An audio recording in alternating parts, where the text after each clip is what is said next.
se tourne vers toi, se tourne vers toi. L'espoir renaît, les cœurs soupirent après toi. Oui, après toi.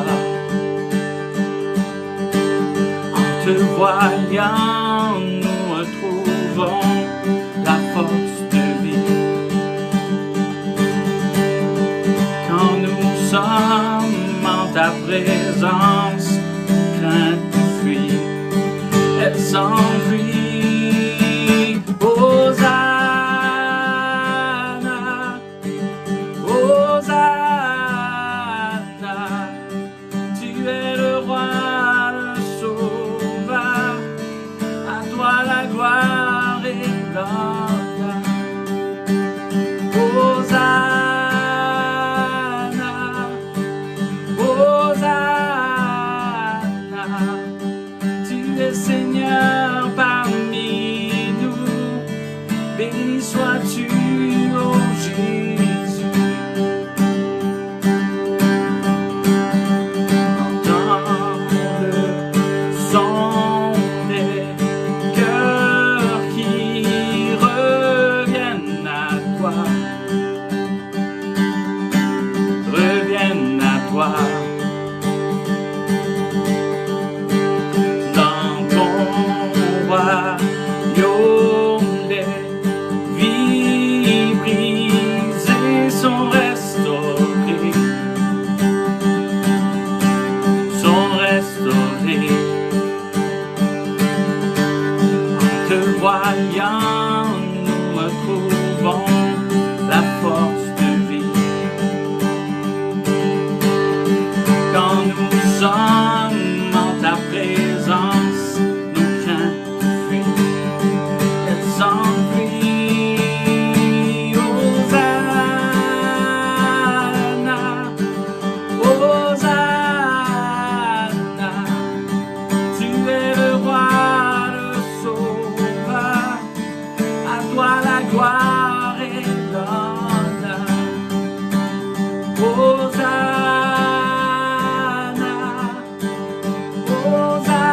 Hosanna, tu es Seigneur parmi nous, béni sois-tu, ô Jésus.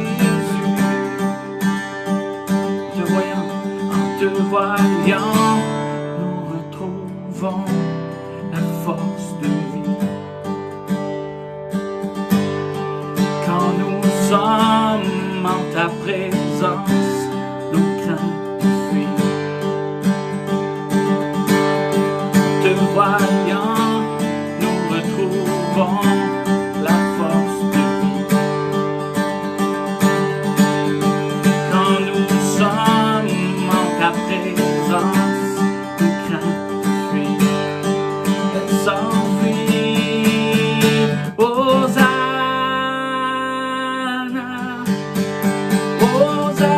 Hosanna, tu es le roi, le sauveur, à toi la gloire et l'honneur. Hosanna, Hosanna, tu es Seigneur parmi nous, béni sois-tu, ô Jésus. Tu es Seigneur parmi nous, béni sois-tu, ô Jésus. Tu es Seigneur parmi nous, béni sois-tu, ô Jésus.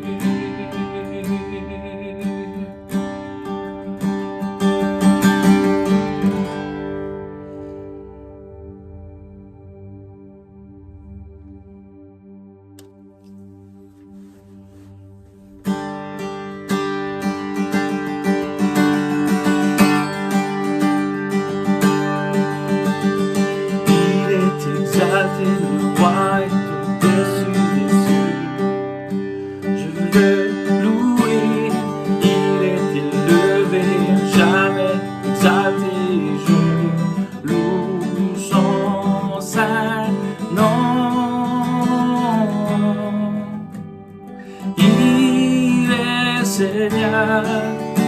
sa vérité régnera.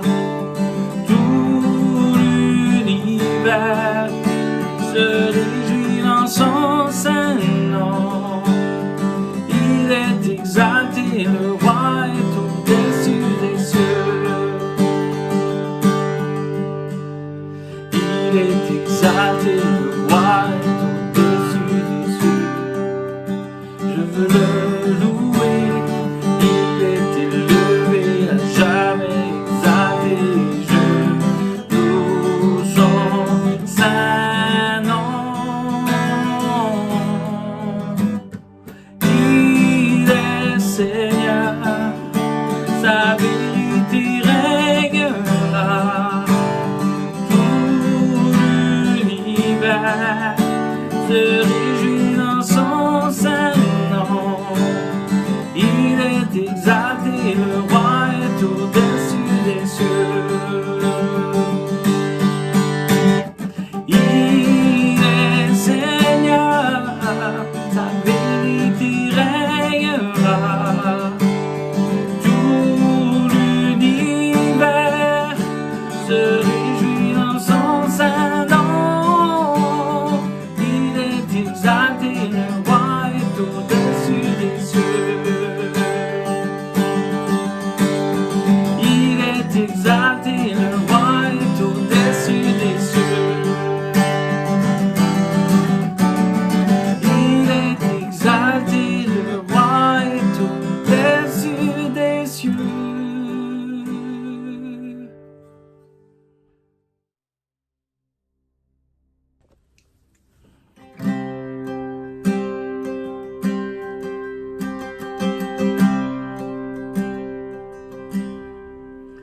Dieu de lumière élevé dans les cieux, rempli de grâce et de paix, environné de louanges et de feu, gardien de l'éternité. Pourquoi quitter ce palais de bonheur pour un sentier de misère? Par quel amour les chemins de ton cœur ont su trouver nos prières. Reçois l'adoration, tu es le roi de gloire, notre victoire. Digne es-tu, Seigneur, Emmanuel. De cette foi que ton cœur a montré, je veux puiser mon secours sur le chemin que ta vie a tracé. Je marcherai chaque jour. Garde mes yeux des attraits de ce monde, garde-moi près de la croix. En ce lieu saint où mon âme est féconde, d'humilité et de joie, reçois l'adoration. Tu es le roi de gloire, notre victoire. Digne es-tu, Seigneur, Emmanuel. Reçois l'adoration. Tu es le roi de gloire, notre victoire. Digne es-tu, Seigneur, Emmanuel. Emmanuel, Emmanuel, Emmanuel, Emmanuel. Reçois l'adoration. Tu es le roi de gloire, notre victoire. Digne es-tu, Seigneur, Emmanuel, Emmanuel, Emmanuel, Emmanuel.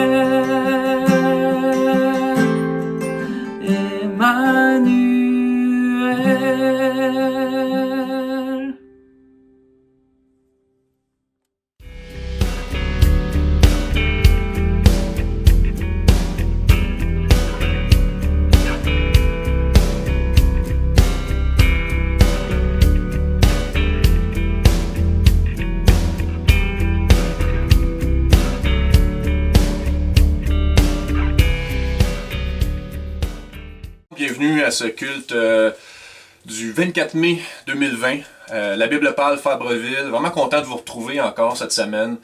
Déjà 2 mois de confinement. Pour certains, c'est la meilleure chose qui a pu leur arriver.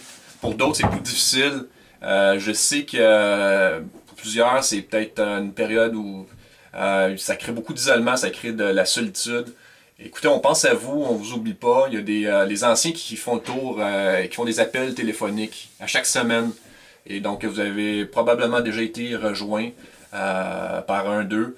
Et puis, on a créé des groupes maisons virtuels. Donc, pour se rassembler en église, malgré le fait qu'on est chacun chez soi, je vous encourage à contacter Mathieu Bougie ou Emmanuel Clairvoy si jamais vous ne faites toujours pas partie d'un groupe maison et que ça vous intéresse. Contactez-les. Et puis, pour les besoins, il y a l'équipe pastorale qui est disponible pour prendre vos appels.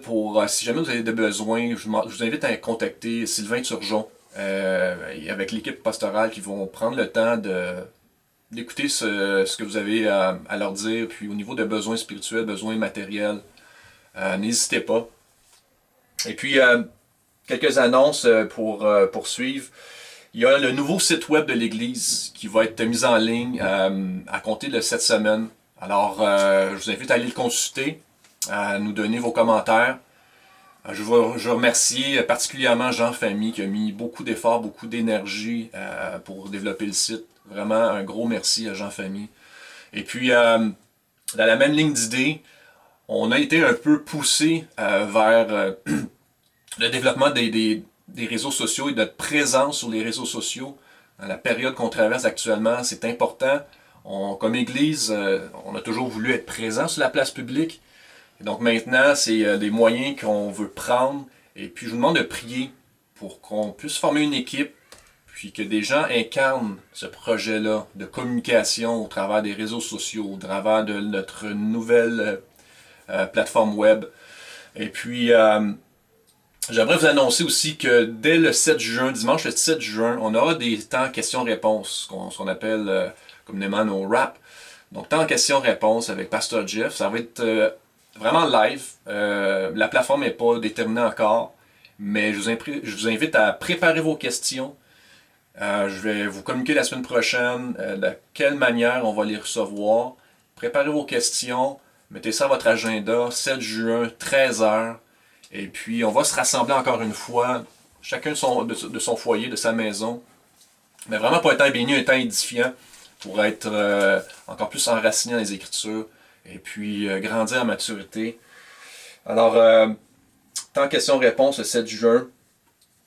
Je voudrais aussi vous faire part d'un besoin qu'il y a au niveau du terrain de l'Église. Donc, il va y avoir un grand ménage du printemps qui va être fait le 30 mai, samedi le 30 mai. Alors j'aimerais que vous communiquiez avec Serge, pour le responsable du bâtiment, pour faire part de votre disponibilité. Donc, samedi le 30 mai, 9h le matin.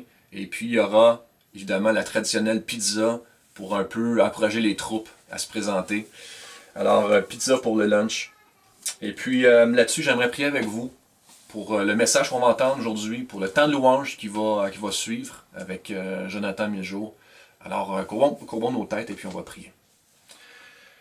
Alors Seigneur, on est reconnaissant d'être assemblés. Ça fait toujours un peu drôle de le faire comme ça, en ligne, de ne pas pouvoir être présent physiquement ensemble. Mais on sait que l'Église, encore une fois on le répète, mais on sait que l'Église c'est beaucoup plus qu'un bâtiment, que l'Église, à travers les siècles, a traversé des périodes comme ça, d'isolement. On a entendu parler de l'Église qui n'a jamais pu, dans certains pays, mais encore aujourd'hui, s'assembler de façon légale. Donc ça a été toujours de façon secrète. Et puis, Seigneur, on veut se rappeler que derrière tout ça, tu as un plan. Nous, ça nous échappe. Nous, on est bousculés. Notre horaire, nos habitudes, notre routine a été bousculée. Mais on veut se rappeler ta bonté, ta fidélité ce matin, Seigneur, ou cet après-midi, peu importe le moment où ce message va être reçu, entendu. Mais ma prière, c'est que tu ouvres nos cœurs, que tu puisses vraiment nous amener à recevoir cette parole et qu'on puisse marcher de plus en plus dans la liberté à laquelle tu nous appelles. Fait que merci d'avance, au nom de ton Fils Jésus. Amen. Alors là-dessus, je vous laisse avec Pasteur Jeff pour le message de cette semaine. Bonjour tout le monde. Aujourd'hui, on poursuit encore dans notre étude dans l'Épître aux Colossiens et on va voir une condition qui définit le sauvé du non-sauvé. Celui que Dieu appelle un juste, c'est celui qui vit par la foi. Puis on va essayer de comprendre ensemble, selon les Écritures, pourquoi c'est si important pour le Seigneur, la foi dans notre vie. Qu'est-ce que ça veut dire? Qu'est-ce que d'abord la foi? Et puis pourquoi, sans la foi, il est impossible de lui être agréable? Donc on va regarder ça ensemble aujourd'hui. Mais avant d'aller plus loin, on va demander le secours du Seigneur, d'accord? Fait que Père, on a besoin, comme Jésus a dit, du pain qui vient d'en haut, de toi, Seigneur Jésus, ta chair et ton sang. Seigneur Dieu, nourris-nous par l'Esprit Saint, par ta parole. Ta parole est une nourriture pour notre âme. S'il vous plaît, Seigneur, illumine notre entendement, viens à notre secours afin qu'on puisse de plus en plus croître en toi pour porter du fruit afin qu'on te soit agréable, qu'on soit en bénédiction, qu'on soit ton jardin, Seigneur Dieu. Car tu dis dans ta parole que nous sommes ton œuvre. Alors on se remet entre tes mains ce matin pour que tu puisses, par ton Saint-Esprit que tu nous as accordé, croître en toi, Seigneur Dieu, mieux comprendre l'attitude que tu attends de nous, cette foi. Le juste vivra par la foi, tu nous dis.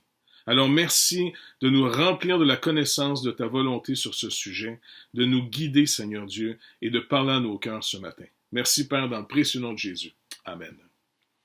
Donc, le passage dans Colossiens, on est finalement dans cette partie où on se rappelle, Paul prend un cantique qui glorifie Jésus-Christ comme étant l'image du Dieu invisible. En d'autres mots, maintenant, Dieu s'est donné une image pour qu'on puisse le contempler en Jésus-Christ. Il est le seul intermédiaire entre Dieu et les hommes pour qu'on puisse connaître Dieu avec certitude. Donc, il est l'image du Dieu invisible, le premier-né de toute la création. Et là, on le glorifie comme étant le créateur de toutes choses et dont toutes choses qui sont créées par lui sont destinées, trouvent la raison d'être en lui. Donc, quand on trouve Jésus-Christ, eh bien, on trouve le dépôt du trésor de la sagesse de Dieu pour de plus en plus retrouver le sens de toute chose en Christ. Deuxièmement, on a vu aussi qu'il est la tête du corps de l'Église. Donc, en dehors de lui, il n'y a pas de rédemption. Mais par lui, nous sommes pardonnés et rachetés de nos péchés. On est invité à faire partie de la nouvelle création. Il est la tête du corps de l'Église. Il est le commencement, le premier-né d'entre les morts, afin d'être en tout le premier. Car Dieu a voulu que toute plénitude habitât en lui. Et donc ça, c'est vraiment le cantique des paroles certaines. Et là, Paul poursuit en disant, il a voulu par lui réconcilier tout avec lui-même, tant ce qui est sur la terre que ce qui est dans les cieux, en faisant la paix par lui, par le sang de sa croix. Donc, un jour, tout genou va fléchir et toute bouche vont s'accorder à déclarer tous la même chose, Jésus-Christ est Seigneur à la gloire de Dieu. Certains, c'est en racheté, sauvé, que déjà on le déclare maintenant, D'autres, ça sera pour accepter leur condamnation, reconnaissant qu'ils s'étaient opposés à la volonté de Dieu et au témoignage que Dieu rendait de son Fils Jésus-Christ. Un jour, toute la création, dans le ciel comme sur la terre, va finir par fléchir le genou et confesser que Jésus-Christ est Seigneur, sans aucune distinction. Il nous est dit ici, verset 21, donc on voit que Dieu a aimé ses ennemis, nous, les rachetés, et vous, qui étiez autrefois étrangers et ennemis par vos pensées et par vos mauvaises œuvres, il vous a maintenant réconciliés par sa mort dans le corps de sa chair. Ce qu'on a vu finalement, qu'il a pris sur lui toute notre misère, notre péché, et il a subi la juste colère de Dieu pour nous en délivrer. À tous ceux qui vont venir à lui, le Seigneur dit qu'il paye la dette. Il dit, pour vous faire le résultat de son œuvre, pour vous faire paraître devant lui saint, entièrement mis à part pour Dieu, irrépréhensible, entièrement pardonné, et sans reproche. Ça, c'est vraiment trop beau. Si du moins vous demeurez fondés et inébranlables dans la foi, sans vous détourner de l'espérance de l'Évangile que vous avez entendu et qui a été prêché à toute créature sous le ciel, et dont moi, Paul, j'ai été fait ministre. Ici, c'est un verset qui peut un peu nous intimider. Il dit ici, « Si du moins vous demeurez fondés et inébranlables dans la foi ». J'aimerais finalement qu'on puisse revenir à une autre manière que Paul le dit lorsqu'il écrit aux Romains. Donc, c'est dans l'Épître aux Romains au chapitre 5, verset 1. « Étant donc justifiés par la foi, nous avons la paix avec Dieu par notre Seigneur Jésus-Christ, à qui nous devons d'avoir eu par la foi accès à cette grâce, dans laquelle nous demeurons fermes. Et nous nous glorifions dans l'espérance de la gloire de Dieu. » Et là, il va définir qu'est-ce qu'il entend par demeurer ferme dans cette grâce. Le deuxième verset, « Bien plus, nous nous glorifions même des afflictions, sachant que l'affliction produit la persévérance la victoire dans l'épreuve, et cette victoire, l'espérance. Or, l'espérance ne trompe point, parce que l'amour de Dieu est répandu dans nos cœurs par le Saint-Esprit qui nous a été donné. Car, lorsque nous étions encore sans force, Christ, au temps marqué, est mort pour des impies. » Donc, on voit encore une fois, c'est quoi de persévérer, demeurer ferme, rester inébranlable dans cette grâce qui nous a été donnée. Maintenant, comment on la reçoit, cette grâce? Par la foi et non par le mérite. Et ça, c'est très important qu'on revienne là-dessus, parce que c'est facile de glisser, d'avoir peut-être cru d'abord au message de l'Évangile, que Christ est venu sauver ce qui était perdu, et tranquillement de glisser de cette grâce et de commencer à entrer dans des programmes pour mériter. Il y a un danger à ça. Quand Paul écrit aux Galates, il leur dit exactement le danger dans lequel ils sont en train de tomber. Est-ce que vous avez donc commencé par l'esprit, vous avez cru, tout ce que vous avez reçu, tout ce qui s'est fait chez vous, ça s'est fait sur la base de la prédication et non pas de vos œuvres. La prédication, pourquoi? Parce que finalement, la foi vient de ce qu'on entend, et ce qu'on entend vient de la parole de Christ. Mais regardez bien, on va essayer de mieux comprendre la foi parce que c'est vraiment un point important. Il y a souvent des fausses définitions ou des définitions qui ne sont pas trop justes sur la foi. Pardon. L'Écriture dit donc, le juste, c'est celui qui vit par la foi. Maintenant, qu'est-ce qu'on entend? Il y a des gens qui définissent la foi comme, regardez bien l'illustration, en disant, si vous voyez quelqu'un au loin sur un chemin qui s'en vient et que vous n'avez pas à le définir trop bien, là, vous allez dire, je pense que c'est un tel. Maintenant, s'il s'approche puis ça commence à être un petit peu plus clair, mais il y a encore un petit peu d'incertitude, vous allez dire, je crois que c'est un tel. Et là, quand vous le voyez très près de vous et que vous savez que c'est vraiment lui, vous allez dire, OK, je sais que c'est un tel. Ça, c'est souvent le concept que les gens peuvent avoir de la foi, comme si c'était un degré de persuasion plus ou moins grande. Entre l'opinion vague, je pense que, versus je sais que, entre les deux, certains y mettent la foi, je crois que. Mais est-ce que c'est vraiment la définition que la Bible nous donne? Donc,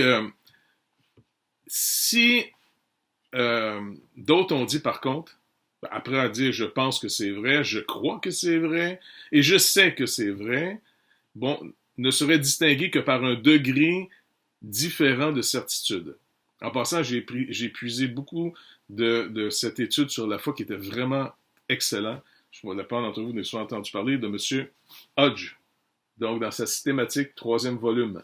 Si vous voulez faire un investissement, ça vaut la peine. C'est en anglais, mais c'est vraiment bon. Et donc, il dit finalement d'autres, il cite entre autres M. William Hamilton, d'autres ont dit « Ce que je sais repose sur la raison et la logique. Ce que je crois vient d'une autorité. » Là, on commence à s'approcher un peu plus de la définition biblique de la foi. Ce que je sais repose sur la raison et la logique. Ce que je crois repose, au fond, sur la déclaration qu'une autorité m'a faite. On s'approche. Il dit, mais la raison elle-même doit enfin reposer sur l'autorité. Parce que comment on sait aujourd'hui?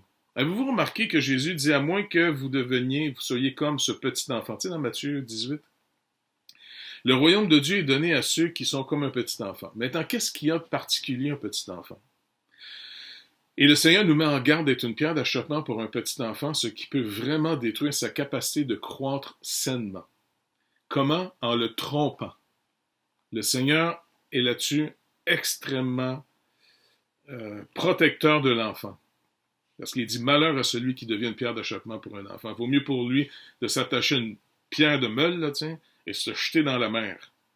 Tellement c'est grave, parce que l'enfant a quelque chose qu'on peut tranquillement perdre avec le temps. La confiance. La foi naturelle. D'abord, l'enfant, pour apprendre à raisonner, ici le raisonnement que M. Hodge définit, il dit, mais la raison elle-même doit enfin reposer sur l'autorité.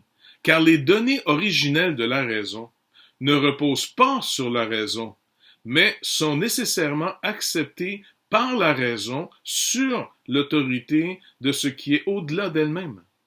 En d'autres mots, les bases sur lesquelles je bâtis mon raisonnement, je les ai reçues, au fond, parce qu'une autorité m'en a informé.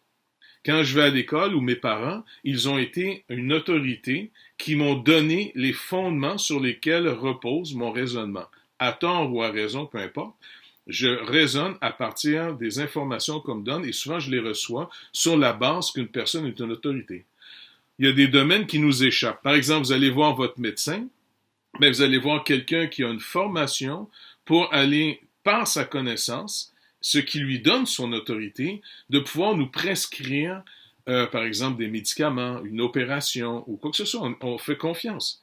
Parce que ces gens-là ont l'autorité par compétence pour nous donner finalement des informations qui vont finalement réorganiser nos vies. Ces données sont donc dans une propriété ou dans une sphère des croyances ou des fiducies rigides. Et c'est ainsi qu'en dernier ressort, nous devons forcément admettre philosophiquement que la croyance est la condition première de la raison et non la raison le motif ultime de la croyance. Et puis là, il faut chercher finalement deux personnes, Abélard et Anselme. Un va finalement donner le témoignage en disant « Si tu comprends, tu vas croire ». L'autre dit « Non, si tu crois, tu vas comprendre ». Et je pense que c'est plus la deuxième qui est la source. Donc, à partir de tout le raisonnement et de la connaissance que j'ai, par exemple, tous mes amis ici, là, autour, eh bien, c'est des gens qui ont plus de compétences et donc ils ont une autorité. Donc, quand je lis leurs travaux, leurs recherches, ils m'épargnent énormément de temps pour que je puisse finalement le recevoir en disant « Ah oui, c'est vrai ». Une croyance qui va aider mon raisonnement à se bâtir sur des choses plus saines. Donc, il en va de même dans d'autres domaines. Il dit l'effet sur l'esprit produit par le témoignage humain est universellement reconnu comme la foi. Si ce témoignage est insuffisant, il n'exclut pas le doute, mais il peut être assez fort, le témoignage qu'on me donne, pour rendre tout doute impossible. Aucun homme saint d'esprit ne peut douter de l'existence de villes comme Londres ou Paris. Si vous n'êtes jamais allé à Londres ou à Paris, c'est que vous le croyez sur le témoignage de ceux qui ont été dans ces villes. Je l'ai donné cet exemple-là à plusieurs reprises, mais ça nous aide. Maintenant, moi, je ne crois plus que Paris ou Londres existent, car j'ai été à Londres et à Paris. Donc, aujourd'hui, je sais. Vous vous rappelez la petite phrase que Pierre va dire dans Jean au chapitre 6, après que toute la foule soit partie, les autres disciples ont quitté le Seigneur parce que son message était tellement bouleversant que tout le monde est parti. Et là, le Seigneur va regarder les 12 en disant « Et vous, vous voulez pas partir? » Mais il sait très bien qu'ils ne partiront pas. Et c'est là que Pierre fait cette fameuse déclaration « À qui d'autre irions-nous, toi seul et les paroles de la vie éternelle? Or nous avons cru et nous avons connu. Nous le savons aussi. » Donc d'abord, ils ont cru car ils ont fait confiance à ce que Jésus disait qu'il était. Deuxièmement, ils ont fait l'expérience par les signes, les miracles, les Écritures confirmant ce que Jésus était. Donc, ils ont cru. Et deuxièmement, ils ont aussi le poids de la connaissance. Ils ont expérimenté, finalement, qui est Jésus pour eux. Et c'est vrai. Mais Jésus leur rappelle que c'est lui qui les garde. Mais néanmoins, je veux juste rester sur le côté croire. Donc, d'abord, je dois faire confiance à la personne qui me donne une information ou un témoignage. Si la personne est plus ou moins crédible, eh bien, finalement, ça va être plus ou moins facile d'accepter comme vrai ce que la personne me dit. Par contre, si elle est vraiment une personne qui a un témoignage solide, alors ça casse le doute en moi et je suis obligé de leur faire confiance. Donc, il continue en disant ici, il s'agit de quelque chose qui repose sur la confiance, sur l'autorité des autres, laquelle prise de confiance est reconnue par les philosophes, les théologiens et la masse des hommes comme une forme de foi. Donc, encore une fois, dans certains états d'esprit, la conviction d'un homme de sa réalité du futur, par exemple, qu'est-ce qui nous donne cette espérance qu'il y a une existence après cette vie? Personne n'y a été. C'est parce que le Seigneur nous l'a dit.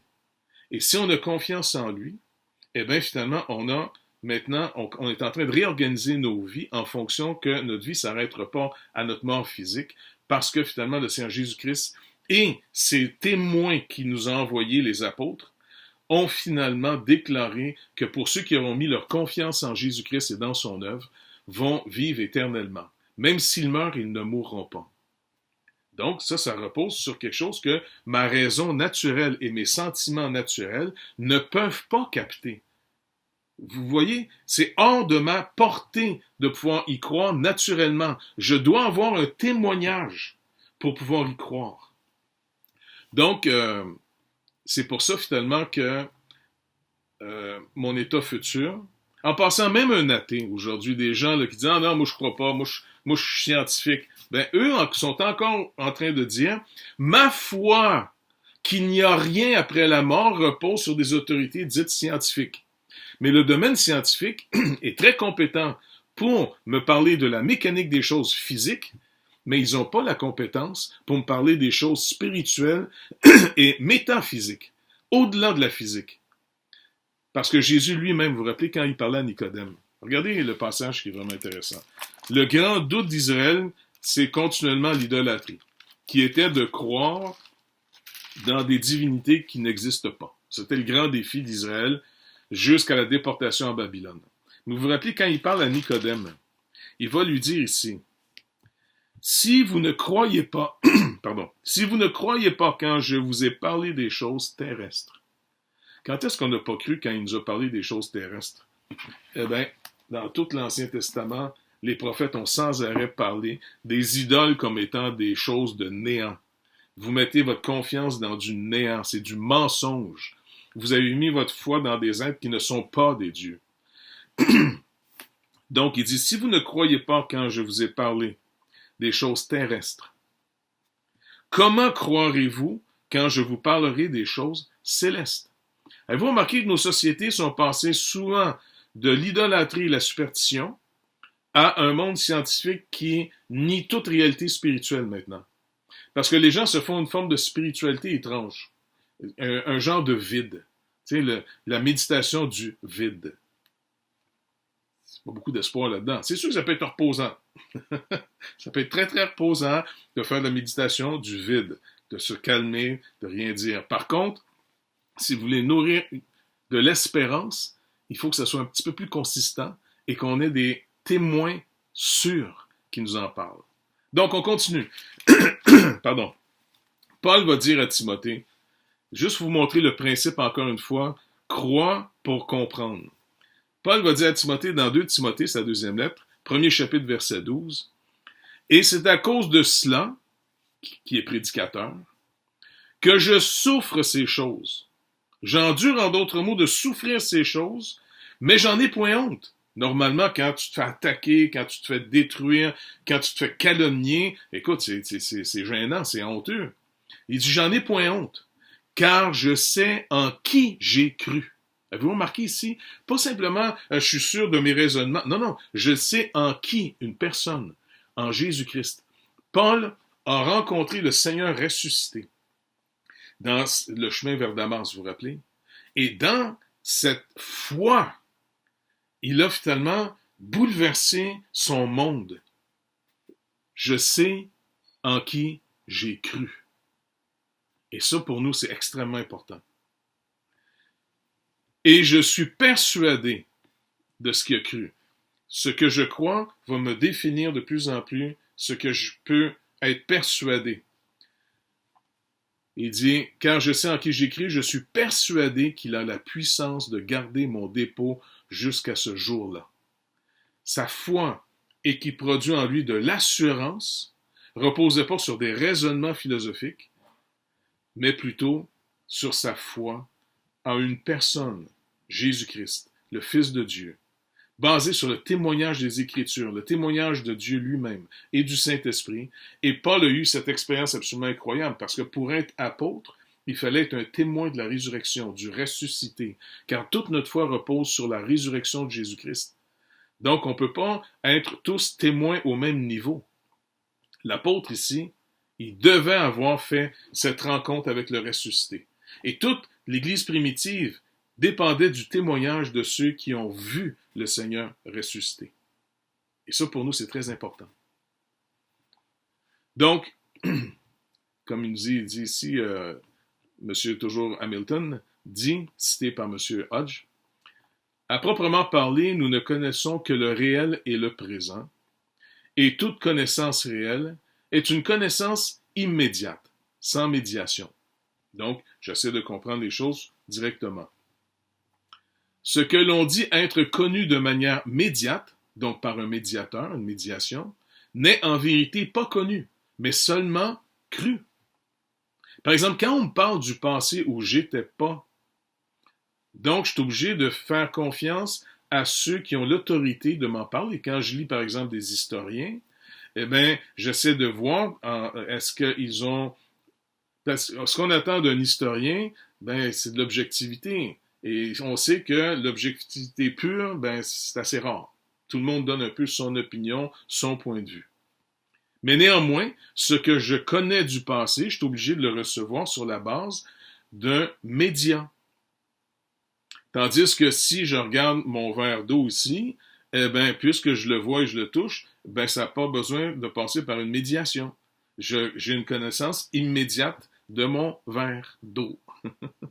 Comprenez? Donc, quand on parle d'immédiat, c'est pas juste dans le temps, c'est sans médiation. Et quand on parle quelque chose par média, par exemple, en ce moment, vous êtes en train de me voir par un média. Quand on est ensemble à l'église et que vous me voyez directement, c'est immédiat. Donc, juste une petite définition aussi là-dessus. Donc, maintenant, qu'est-ce qu'une foi biblique? Pas vous étirer le temps trop longtemps. D'abord, la définition qu'on a, c'est Hébreux 11.1 qui dit que la foi est une ferme assurance des choses qu'on espère, une démonstration de celles qu'on ne voit pas. D'autres mots, le mot grec que Paul emploie, pas Paul, c'est-à-dire, mais l'auteur de l'Épître aux Hébreux, on ne sait pas c'est qui, hypostasis. Donc, c'est aussi un mot pour parler de fermeté, de fondement. Donc, la foi, c'est un fondement. Mais pour qu'il soit un fondement, ça dépend toujours de la crédibilité du témoin, de celui qui m'en parle. Comme Paul le rappelle, il dit, si on reçoit le témoignage des hommes, à plus forte raison celui de Dieu. Donc, au sens strict et spécial du mot, comme discriminer de la connaissance ou de l'opinion, c'est pas une connaissance qu'on fabrique ou une opinion qu'on a personnellement, la foi signifie la croyance en des choses non vues, sur la base du témoignage. Puis là, vous allez voir le nombre de fois qu'on parle de témoignage dans la parole de Dieu. Par témoignage, cependant, ne signifie pas simplement l'affirmation d'un témoin intelligent. Il existe d'autres méthodes pour témoigner que l'affirmation. Par exemple, un sceau est une forme de témoignage. Je vais donner un exemple. Vous vous rappelez dernièrement, malheureusement, il y a un fêlé qui tripait sur la police, la gendarmerie royale en Nouvelle-Écosse. Et finalement, le gars, il s'est même fait une voiture avec les autocollants.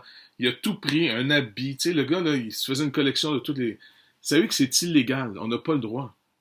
Parce que le sceau, quand vous voyez une voiture de police arriver, quand vous voyez quelqu'un dans un uniforme de police, c'est un sceau qui donne l'autorité. C'est pour ça que cet homme-là a abusé, finalement, de ce que les gens ont normalement face à ces autorités, une croyance. On devient sans défense devant les agents de la paix, mais lui, c'était un agent de la mort. Il s'est déguisé en agent de la paix.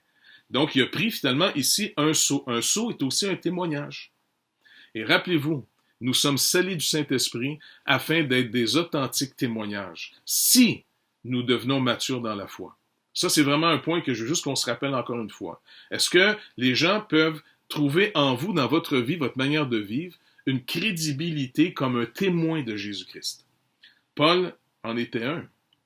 Au point que, par exemple, juste vous donner un signe encore. Vous vous rappelez Élie lorsque Israël est chambranlant entre Dieu, Baal, et bien finalement, il les appelle au mont Carmel, et puis là, il va dire maintenant que le vrai Dieu réponde par le feu.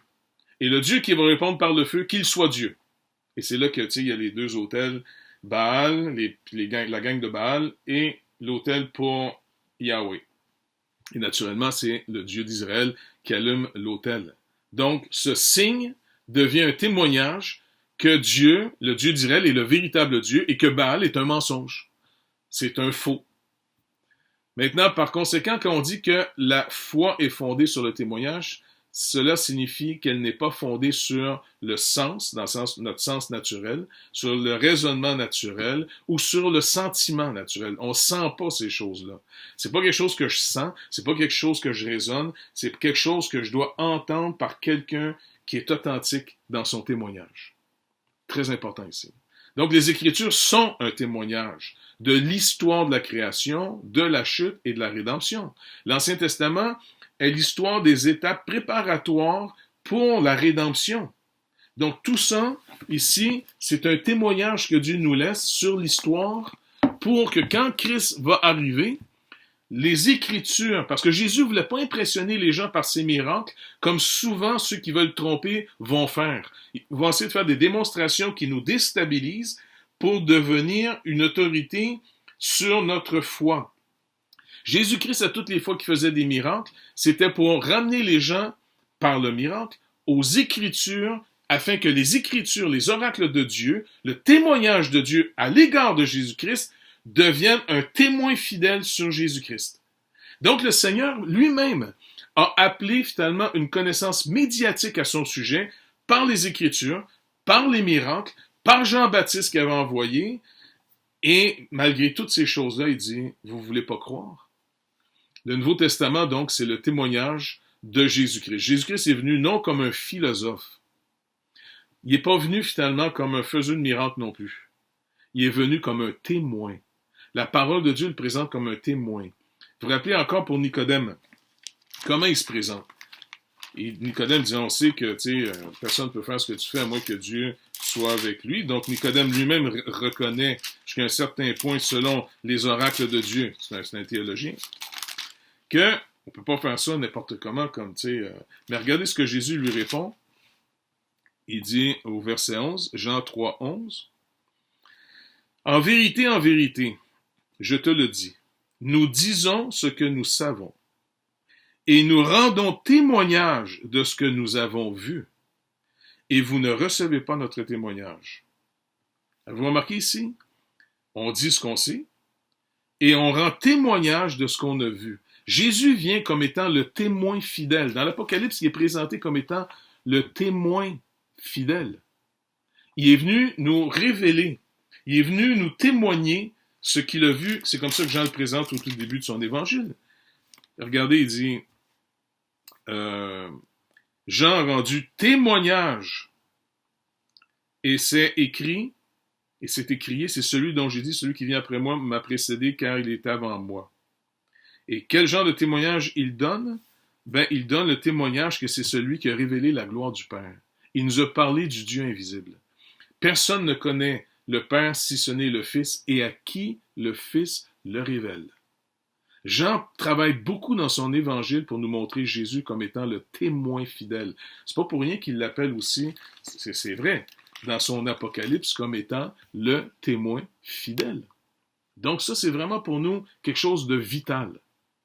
Maintenant, celui qui vient d'en haut est au-dessus de tous. Il rend témoignage. C'est un peu plus loin, là, au verset 31. Ok, je vais vous lire. Toujours dans Jean chapitre 3. Je vais vraiment insister là-dessus sur le témoignage. Ok? Donc, il dit, celui qui vient d'en haut est au-dessus de tous. Donc, il parle de lui. Celui qui est de la terre est de la terre. Jean-Baptiste, par exemple. Et il parle comme étant de la terre. Il est limité à ce qu'on lui a montré. Celui qui vient du ciel est au-dessus de tous. Il rend témoignage de ce qu'il a vu et entendu. Et personne ne reçoit son témoignage.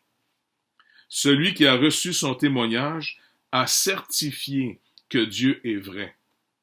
Car celui que Dieu a envoyé dit les paroles de Dieu.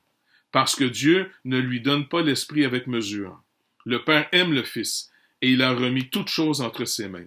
Celui qui croit au Fils comme étant le témoin fidèle et véritable, celui qui dit les vraies paroles de Dieu, celui qui croit au Fils a la vie éternelle. Celui qui ne croit pas au Fils ne verra point la vie, mais la colère de Dieu demeure sur lui. Et on va essayer de comprendre pourquoi la colère de Dieu demeure sur ceux qui refusent de croire en Jésus-Christ. Donc, je vais essayer de suivre mes notes. Regardez bien. De même manière, les apôtres sont aussi des témoins. Jésus leur dit dans Luc 24, 48, « Vous êtes témoins de ces choses, de sa résurrection. » N'oubliez pas, c'est après la résurrection qu'il leur parle, et il va les mandater. Jean rappelle aussi que Jésus dit, « Comme j'ai été envoyé comme témoin, je vous envoie aussi. Vous allez être mes témoins. » Est-ce que vous êtes déjà demandé pourquoi la vie des apôtres et des premiers disciples, et même encore jusqu'à aujourd'hui, mais surtout les premiers, les témoins oculaires de la résurrection de Jésus-Christ, ont eu tous leur vie complètement gâchée? Le Seigneur aurait pu les bénir à ce que les gars seraient devenus des grands prédicateurs dans des grosses maisons, puis bien confortables. Mais non. Il a dit à Pierre, « Voici comment tu vas me glorifier. Tu vas rendre ton témoignage à mes ennemis, et je vais leur montrer qu'ils ne veulent même pas me croire quand mes témoins sont authentiques. » Mais comment les témoins de Jésus sont déclarés authentiques? Ils ont gâché leur vie terrestre à rendre témoignage à la vérité. Un menteur, quand il essaie de raconter des menteries, des mensonges, il va le faire à son avantage. Mais quelqu'un qui dit la vérité, il le fait à l'avantage de la vérité, même si c'est à ton désavantage personnel. C'est là qu'on voit un vrai d'un faux témoin. C'est facile de dire des choses, mais c'est au jour de l'épreuve qu'on va voir ton authenticité. Car la force d'un témoin, c'est son authenticité. Lors du premier message à la Pentecôte, Pierre déclare, « C'est ce Jésus que Dieu a ressuscité. Nous en sommes témoins. » Pierre va témoigner aussi à Corneille dans sa maison. premier païen qui arrive à la foi. Il dit au chapitre 10, versets 39 à 43, « Nous sommes témoins de tout ce qu'il a fait dans le pays des Juifs et à Jérusalem. » Un peu plus loin, il dit, « Dieu l'a ressuscité des morts après qu'il a été tué par les autorités. Mais il a apparu, non pas à tout le peuple, mais aux témoins choisis d'avance par Dieu. À nous qui avons mangé et bu avec lui, après qu'il fut ressuscité. » Ils ont mangé et bu avec lui après qu'il soit ressuscité. Donc, il donne une preuve physique de la résurrection physique de Jésus. Tu ne manges pas avec un fantôme ou avec un esprit. Vous vous rappelez, Jésus a mangé un poisson et du miel pour leur montrer qu'il était physiquement ressuscité. Tous les prophètes, Pierre continue en disant, Jésus nous a ordonné d'aller prêcher au peuple et d'attester. Un témoin peut donner une attestation de ce qu'il dit. Il est témoin. Il dit l'attestation que c'est lui que Dieu a établi juge des vivants et des morts. Dieu l'a établi le juge des vivants et des morts. Et tous les prophètes, faisant référence à tous les oracles de Dieu, donnés par les prophètes, et tous les prophètes rendent de lui le témoignage que quiconque croit en lui reçoit par son nom le pardon des péchés. Donc, la grande plainte qu'on faisait à propos des apôtres, c'était que quand ils donnaient leur témoignage, quand ils allaient prêcher, regardez bien, il dit la grande plainte, ça c'est M. Hodge qui rappelle ça, contre les apôtres, surtout dans les villes grecques, était qu'ils ne présentaient pas leur doctrine, leur enseignement, comme des propositions approuvées. Ils n'ont même pas énoncé les fondements philosophiques sur lesquels ils s'appuient pour tenter de soutenir à la barre de la raison ce qu'ils déclaraient. La réponse donnée à cette objection par Paul est double. Premièrement, cette philosophie, la sagesse des hommes, s'est révélée tout à fait incompétente pour régler le grand problème de Dieu et de l'univers, le problème du péché et de la rédemption. Ce n'était en fait ni plus ni moins que de la folie. Toute la philosophie humaine là, amène à rien. En ce qui concerne toutes les spéculations sur les choses de Dieu. Deuxièmement, les doctrines ou les enseignements que Paul enseignait n'étaient pas des vérités découlant de la raison, de sa propre raison. C'est pas quelqu'un qui s'est assis comme, on va dire, je sais pas moi, Platon, Socrate, Aristote, pour réfléchir sur les choses, pour former. Non. Il enseigne, son enseignement était basé sur la révélation que Jésus-Christ lui a donnée, de sa résurrection et des Écritures. C'est pas un gars qui s'est mis à réfléchir tout seul. Non. C'est quelqu'un qui va donner un témoignage de la révélation que le Seigneur lui a donnée. Les apôtres n'étaient pas des philosophes. Ça, c'est une déclaration intéressante que Blaise Pascal, à un moment donné, là, le Seigneur l'a vraiment éclairé. Il y avait un certain fondement biblique dans sa vie, parce que c'est un chrétien, mais jusqu'au jour où il est devenu vraiment enfant de Dieu, et là, il a réalisé, c'est pas le Dieu des philosophes, mais d'Abraham, d'Isaac et de Jacob, des témoins. Pas des gens qui fabulent, qui réfléchissent, qui font toutes sortes de choses très fascinantes peut-être pour l'intelligence humaine, mais c'est pas là-dessus que Dieu bâtit notre foi. Donc c'est pas le Dieu des philosophes, mais le Dieu d'Abraham, d'Isaac et de Jacob. Là, c'est pour ça ici qu'il nous est dit que si on reçoit le témoignage des hommes, le témoignage de Dieu est plus grand. Car le témoignage de Dieu consiste en ce qu'il a rendu témoignage à son Fils. Là, on approche pourquoi Dieu est en colère pour ceux qui vont rejeter son Fils. Le témoignage que Dieu donne de son Fils, c'est « Voici le salut. Voici mon Fils bien-aimé en qui j'ai mis toute mon affection. Écoutez-le. » Celui qui croit au Fils de Dieu a ce témoignage en lui-même, et celui qui ne croit pas Dieu le fait menteur, Jean nous dit dans sa première lettre. Quelqu'un qui rejette le témoignage de Dieu sur Jésus-Christ dit carrément « Dieu est un menteur ». Quand vous donnez finalement un témoignage de ce qui vous est arrivé et que la personne vous écoute, après elle vous dit « Je te crois pas ». Quand tu dis à quelqu'un « Je te crois pas » de ce que tu me dis, tu es en train de déclarer à la personne « Tu es un menteur ». Dire à Dieu que c'est un menteur, c'est pas une bonne chose.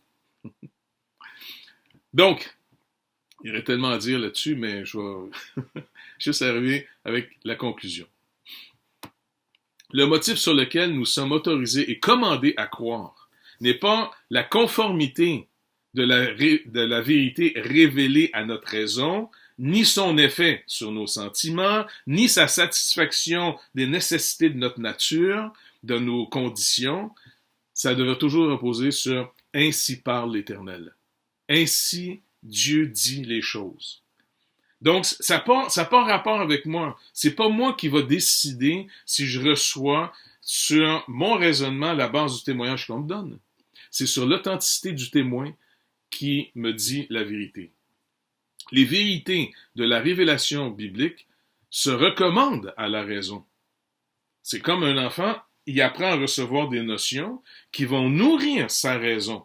Là, la raison va commencer finalement à raisonner sur un témoignage sûr. Donc, la révélation, les vérités de la révélation biblique se recommandent à la raison. Elles affectent puissamment et légitimement aussi nos sentiments d'angoisser, d'avoir peur, d'être rejeté. J'entends que Dieu me donne en Jésus-Christ la paix. Il fait la paix avec moi. Je suis plus en guerre avec lui. Malgré ma nature, Dieu a réglé le problème en Jésus-Christ. Dans sa chair, il règle le problème de ma chair. Alors je peux trouver la paix avec Dieu. Mes sentiments peuvent trouver un réconfort énorme dans la révélation biblique à cause que Dieu a dit. Il répond à toutes les nécessités de ma nature. Il dit qu'il va pourvoir à tous mes besoins et surtout aux besoins de la vie quand la mort s'en vient. Il va vraiment être le fidèle et le véritable qui va me rassurer sur toute la nécessité de ma nature en tant que créature et aussi en tant que pécheur. Il a vraiment pris tout ce que je suis pour vraiment me rassurer en me donnant le témoin fidèle qui a accompli une œuvre que lui seul pouvait accomplir. Et donc c'est pour ça que je dois demeurer sur ce fondement, le fondement de l'œuvre accomplie de Christ, qui va produire une foi, qui va nourrir.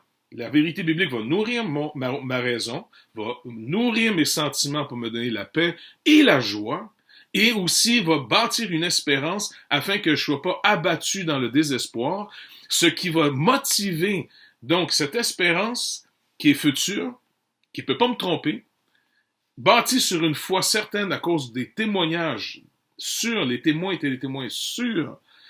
Qu'est-ce que ça produit entre les deux? Un comportement de reconnaissance.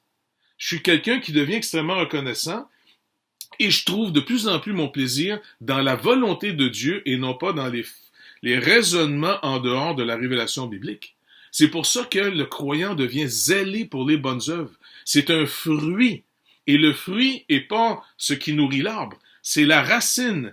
On est enraciné dans sa grâce. On demeure ferme dans cette grâce, ce qui produit une sève, sa parole. Sa parole est la vérité, ce qui va faire que nos vies vont être transformées, notre raisonnement, notre perception, nos sentiments vont produire un amour véritable qui va faire qu'on va pousser plus loin. Et malgré les échecs qu'on a et que les autres vont avoir, le pardon va être beaucoup plus facile chez le croyant que le non-croyant. Car si j'ai été l'objet d'un amour si grand et d'un si grand pardon, qui suis-je pour refuser à mon frère qui me demande pardon le pardon?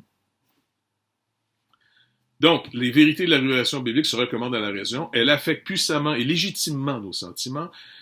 Ils répondent à toutes les nécessités de notre nature en tant que créature et pécheur. Et ces considérations peuvent nous inciter à croire, fortifier notre foi, nous conduire à chérir notre foi, et à rendre joyeuse notre foi et efficace. Mais elles ne sont pas le résultat de la raison naturelle ou des émotions. Nous croyons au témoignage de Dieu. C'est un point d'une grande importance et c'est très pratique.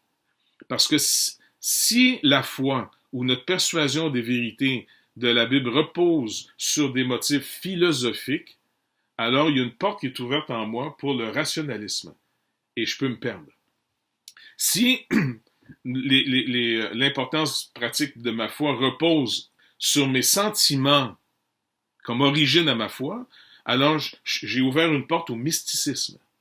Le seul fondement sûr et satisfaisant est le témoignage de Dieu, qui ne peut pas, d'abord, lui se tromper, et il n'est surtout pas là pour nous tromper. Il est impossible que Dieu nous mente.